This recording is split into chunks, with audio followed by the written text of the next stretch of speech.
Sir పహల్గామ్‌లో ఉగ్రదాడి చేసిన టెర్రరిస్ట్‌లు నలుగురు శ్రీలంకలో ఉన్నారు. శ్రీలంకలో దొరికిపోయారు. వాళ్ళని పట్టేసుకున్నారని చెప్పేసి వార్తలొస్తున్నాయి సార్. మరి శ్రీలంకకి టెర్రరిస్ట్‌లు ఎలా వెళ్లారు? మరి నిజంగా వాళ్ళని పట్టేసుకున్నారా? దీనికి సంబంధించి ఎటువంటి వివరాలున్నాయి సార్? మనకు పహల్గామ్ దాడి ఏప్రిల్ 22న జరిగిన పహల్గామ్ ఏదైతే ఉందో బెయిస్రాన్ మిడోస్‌లో జరిగిందది. బెయిస్రాన్ వ్యాలీ అని కూడా అంటారు. సో, అందులో 26 మంది చనిపోయారు.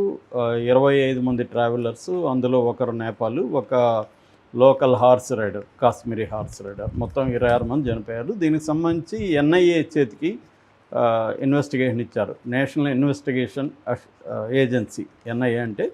సో, అంటే టెర్రరిస్ట్ యాక్టివిటీస్ అన్నీ కూడా ఎన్ఐఏనే టేకప్ చేస్తుంది. కాబట్టి ఎన్ఐఏ గత 10 రోజుల నుంచి కూడా వీళ్ళని పట్టుకోవడానికి కాశ్మీర్లో టెస్ట్ వేసి పెద్ద ఎత్తున ఆపరేషన్స్ చేస్తుంది. దాదాపు 8,000 మందిని ఇప్పటివరకు విచారించింది. అందులో 1,500 యూత్ని పట్టుకొని వాళ్ళని క్షుణ్ణంగా విచారించారని చెప్తున్నారు. దాదాపు 20 మంది ఇప్పటి వరకు గ్రౌండ్ లెవెల్ వర్కర్స్ అంటారు, ఓవర్ గ్రౌండ్ వర్కర్స్ అంటారు వాళ్ళని, ఓజీడబ్ల్యూ.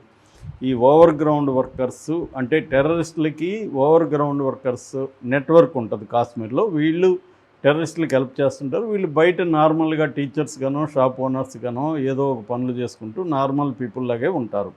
వీళ్ళని ఓజీడబ్ల్యూస్ అంటారు, ఓవర్ గ్రౌండ్ వర్కర్స్ అంటారు. ఇలాంటి వాళ్ళు ఒక 20 మంది ఈ ఆపరేషన్లో పాల్గొన్నట్టుగా ఎన్ఐఏ గుర్తించింది. అయితే ఈ పాల్గొనిందేమో అక్కడ పాల్గొనింది 4 అని చెప్తున్నారు. అందులో 4 పేర్లు కూడా రిలీజ్ చేశారు. ఇద్దరు పాకిస్తాన్ వాళ్ళు ఉన్నారు. హషీమ్ మోసా అలియాస్ సులేమాన్, అతను నెంబర్ 1. అతను మిలిటరీలో కూడా పనిచేస్తాడు, స్పెషల్ ఫోర్సెస్లో అతను ఉన్నాడని చెప్తున్నారు. రెండవది అలీబాయ్ అలియాస్ తలహాబాయ్. ఈ అలీబాయ్ తలహాబాయ్ కూడా పాకిస్తాన్ టెర్రరిస్టు. వీళ్ళు కాకుండా కాశ్మీర్ టెర్రరిస్టులు, కాశ్మీర్లో ఉంటున్న టెర్రరిస్టులు ఎవరు అంటే అదిల్ తోకర్ అండ్ అసిఫ్ ఫౌజీ, వీళ్ళిద్దరు. ఈ 4 పేర్లు కూడా అనౌన్స్ చేశారు. వీళ్ళు కాకుండా వీళ్ళకి వెనుక తట్టుగా బ్యాకప్గా ఇంకొక 3 ఉన్నారు. మొత్తం 7 మంది గ్రూపు దీన్ని అటాక్ చేశారు. ఆల్రెడీ 4 ఏరియాలని వాళ్ళు ఐడెంటిఫై చేసి 4ని రెక్కీ చేశారు. అందులో ఇది బెటర్గా ఉందని వాళ్ళు అనుకున్నారు. ఎందుకంటే పహల్గామ్ నుంచి ఇది 5 కిలోమీటర్ల దూరంలో ఉంటుంది. పహల్గామ్ నుంచి ఏ రకమైన రోడ్డు మార్గం కానీ ఇంకోటి కానీ లేదు. కేవలం నడిచి రావాలి, లేదా పోనీ అనే పొట్టి గుర్రాల మీద ఎక్కి రావాలి. సో, కాబట్టి ఇక్కడ అటాక్ చేస్తే కూల్గా మన టైం ఉంటుంది, కూల్గా అటాక్ చేసుకోవచ్చు, అటాక్ చేసి కూడా రిట్రీట్ అయిపోవచ్చు అనేది వాళ్ళు అనుకున్నారు. అది నిజం కూడా అయింది. దాదాపు 1 అవర్ వరకు అక్కడికి ఎవరు రాలేదు. జరిగిన 1 అవర్ వరకు కూడా ఎటువంటి సాయుధ ఫోర్స్ అనేది అక్కడికి రాలేదు. కాబట్టి 7 మామూలుగా ఏంటంటే ఎప్పుడు అటాక్స్ ఇట్లాంటి అంటే మిలిటరీ లెవెల్ అటాక్స్ అంటాం, మావోయిస్టులు కానీ లేకపోతే టెర్రరిస్టులు కానీ అటాక్స్ వెరీ ఆర్గనైజ్డ్గా ఉంటాయి. ఒక రకంగా మిలిటరీ పద్ధతుల్లోనే వీళ్ళు అటాక్స్ చేస్తారు. ఒక అసాల్ట్ టీం ఉంటుంది, డిఫెన్స్ టీం ఉంటుంది, దానికి సంబంధించి ప్రొటెక్షన్ కోసం అంటే ఇతర పనుల కోసం కూడా పెట్టుకుంటారు. సో, ఇక్కడ 4 పార్టిసిపేట్ చేశారంటే ఖచ్చితంగా వీళ్ళ వెనక అక్కడే ఆ అడవిలో ఒక 4-5 ఉండే అవకాశం ఉంది. ఎందుకంటే ఫుడ్డు వీళ్ళకి, ఆ తర్వాత ఫస్ట్ ఎయిడ్ కిట్టు, వీళ్ళకేమన్నా గాయాలైతే ఫస్ట్ ఎయిడ్ కిట్టు ఇట్లాంటివి ఉంటుంది. తర్వాత అక్కడ పైలట్ కూడా ఉంటారు. పైలట్ అంటే రిట్రీట్లో వెళ్ళాలంటే అక్కడ లోకల్గా ఆ ఏరియా మీద పట్టున్న ఒక అతను కూడా పెట్టుకుంటారు. ఆ దారులు అవన్నీ తెలియాలి, ఎందుకంటే వీళ్ళకి కొత్తగా అవచ్చు. కాకపోతే రెక్కీ వీళ్ళు చేస్తుంటారు. దాదాపు 20-22 కిలోమీటర్లు నడిచి రెక్కీ చేశారని చెప్తున్నాను. నేను కూడా మావోయిస్టులో చూశాను. వాళ్ళు కూడా ఎక్కడన్నా సిటీలో అటాక్ చేయాలనుకుంటే సిటీ నుంచి ఎలా రిట్రీట్ అవ్వాలనేది నడిచే చూస్తారనమాట. అంటే బై వాక్ చూస్తారు. దానివల్ల ఏమవుతుందంటే టెర్రైన్ మీద మనకు మంచి పట్టు ఉంటుంది. సో, అలాగే వీళ్ళు కూడా ఒక 22 కిలోమీటర్లు నడిచి ఇక్కడికి వచ్చారని, మొత్తం ఒక వారం నుంచి ఇక్కడే ఈ ఏరియాలో తిరుగుతున్నారనేది వాళ్ళు, దానికి సంబంధించిన ఫుడ్ కావచ్చు, మెడిసిన్ కావచ్చు, ఇతర ఇవి తెచ్చుకున్నారు. ఇవన్నీ గుర్తించింది. అయితే ఇప్పటి వరకు పట్టుకోలేకపోవడానికి ప్రధాన కారణం ఏంటంటే అక్కడ టెర్రైన్ అంటే ఆ ప్రాంతం అనేది దట్టమైన అడవితో కూడుకుంది. ముఖ్యంగా పిర్పంజల్ రేంజ్ ఫారెస్ట్ అంటారు దాన్ని కాశ్మీర్లో. పిర్పంజల్ రేంజ్ ఫారెస్ట్ వచ్చి ఒక దుర్గమమైన అరణ్యం. సో దాంట్లో అనేక దారులు ఉంటాయి, అనేక గుహలు ఉంటాయి, రకరకాల వ్యవహారాలు ఉంటాయి. అక్కడ దట్టమైన అరణ్యం, దాంట్లో వీళ్ళు వెళ్ళి పట్టుకోవడం కష్టంగా ఉంది ఎక్కడ ఉన్నారా అని. రెండవది సెల్ఫ్ రిలయన్స్ అండ్ ప్రిపరేషన్ అనేది టెర్రరిస్టులకి బాగా పెరిగింది ఈ మధ్యకాలంలో.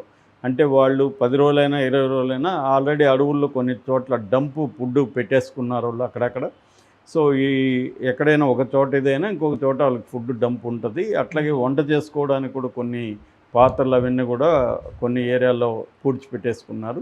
సో ఇట్లా వాళ్ళు ఫుడ్డు, మెడిసిను, తర్వాత కమ్యూనికేషన్ కూడా మామూలుగా అయితే టెర్రరిస్టుల ఫోన్లని వాటిని ఇంటర్సెప్ట్ చేయడం అనేది మన వాళ్ళకి బాగా ఈజీగా ఉండేది.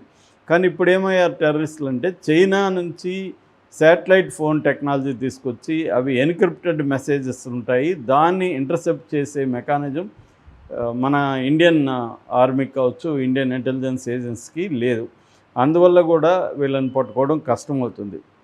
నాలుగవది లోకల్ సపోర్ట్. ఎప్పుడైనా కూడా టెర్రరిస్టులకైనా మావోయిస్టులకైనా ప్రజల సపోర్ట్ లేకపోతే వాళ్ళు సర్వైవ్ కాలేరు.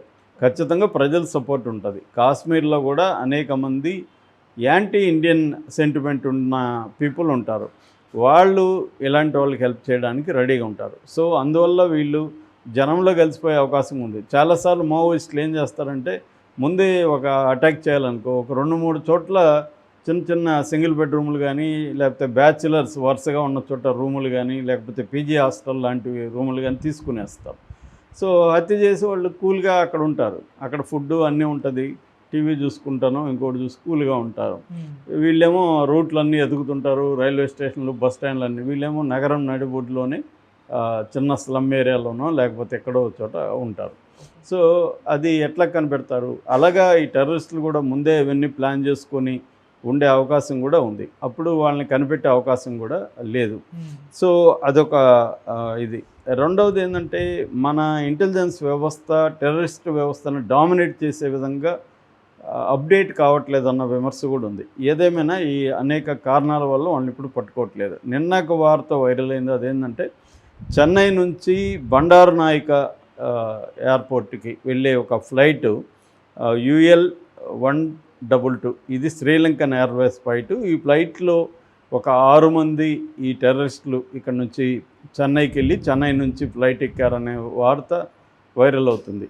ఈ న్యూస్ NIAకి లీక్ అయిందని NIA శ్రీలంకన్ అథారిటీస్ని అలర్ట్ చేశారు. దాంతో వాళ్ళు కొలంబోలో ఈ ఫ్లైట్ని ఆపేశారు. కొలంబోలో ఆపేసి మొత్తం క్షుణ్ణంగా ఎవరి ప్రయాణికుడిని క్షుణ్ణంగా చెక్ చేశారని చెప్తున్నారు. ఆ చెక్ చేసినప్పుడు అనుమానితులుగా ఒక 6 మంది అయితే దొరికారు. 6 మందిని హెల్డప్ చేశారు. 6 మందిని హెల్డప్ చేసి NIA వాళ్ళని పిలిపించారని చెప్తున్నారు. NIA వాళ్ళు కొలంబో వెళ్ళి ఈ 6 మందిని వాళ్ళ వివరాలు మొత్తం డీటెయిల్గా కనుక్కోవడం, వాళ్ళ అడ్రస్సులు ఏంటి, అక్కడ అడ్రస్సుల దగ్గరికి పోలీసులను పంపించి వీళ్ళు చెప్పింది నిజమా కదా చెక్ చేసుకోవడం, ఇవన్నీ చేస్తున్నారని చెప్తున్నారు. అయితే ఇది నికరంగా టెర్రరిస్టులైనా లేకపోతే టెర్రరిస్టులకు హెల్ప్ చేసిన వాళ్ళ, వీళ్ళు ఎవరు, లేదంటే ఫాల్స్ అలారం అంటారు. ఒక్కొక్కసారి ఏంటంటే రాంగ్ ఇన్ఫర్మేషన్లు కూడా ఇట్లాంటి దాంట్లో వస్తుంటాయి.